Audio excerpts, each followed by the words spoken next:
L'Odyssée, chapitre 4, Circé. Jeudi, et leur cœur se brisa.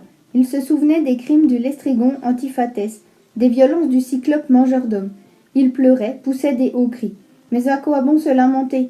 Je divisai mes compagnons guetterés en 2 troupes et donnai un chef à chacune. Je commandai l'une, Euryloque, pareil aux dieux, commanda l'autre. On jeta les sorts dans un casque de bronze.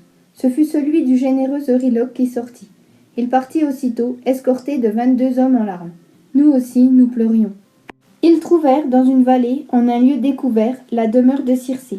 Tout autour erraient des loups de montagne et des lions que Circé avait ensorcelés avec ses maudites drogues. Ils ne se jetèrent pas sur les hommes, mais ils en approchaient en remuant leur longue queue comme des chiens flattant leur maître qui revient du festin, car il en rapporte souvent des douceurs. Effrayés, mes compagnons s'arrêtèrent devant la porte de la déesse aux cheveux bouclés. Ils l'entendaient chanter à belle voix. Elle tissait une longue toile. Polythès, le plus sage de mes compagnons, celui que je préférais, parla le premier. « Ami, quelqu'un tisse ici une longue toile et chante à belle voix. Est-ce une déesse ou une mortelle? Crions pour voir. » Il dit, et tous crièrent et appelèrent. Circé sortit aussitôt, ouvrit les portes étincelantes et les invita. Tous, dans leur inconscience, la suivirent. Seul Euryloque resta. Il soupçonnait un piège. Circé les fit entrer, asseoir sur des sièges et dans des fauteuils. Puis elle leur mêla du fromage, de la farine et du miel dans du vin de Pramnos. Elle ajouta au breuvage une drogue pour leur faire oublier la patrie.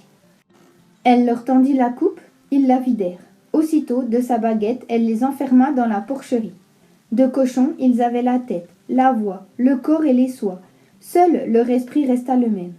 Ainsi enfermés, ils pleuraient. Circé leur servit à manger.